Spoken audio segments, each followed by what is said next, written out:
2026 placement report చూసారా? అందులో 85% of the engineering స్టూడెంట్స్కి ప్లేస్మెంట్ అనేది ఇంకా రాలేదు.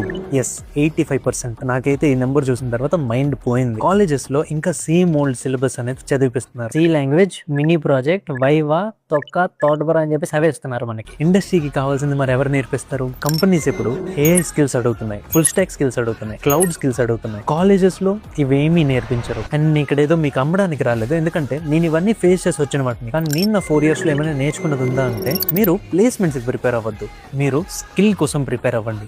అండ్ ఇదే గేమ్ చేంజర్. డిఫరెన్స్ ఏంటని చెప్పేసి అనుకుంటున్నారా? లెట్స్ సే మీరు పైథాన్ నేర్చుకుంటున్నారు, ఎందుకంటే మీకు ప్లేస్మెంట్ రావాలి. అది రాంగ్ వే. మీరు నేర్చుకోవాలి పైథాన్, ఎందుకంటే మీరు ప్రాబ్లమ్ సాల్వ్ చేయగలరు, మీరు ఏదైనా బిల్డ్ చేయగలరు, మీరు ఏదైనా బిల్డ్ చేసి షిప్ చేయగలరు, రైట్? సో అలా మీరు ప్రాబ్లమ్ సాల్వ్ చేయగలిగితే అప్పుడు మీకు వాల్యూ ఉంటుంది. సో మీరు చేయాల్సింది ఏంటి?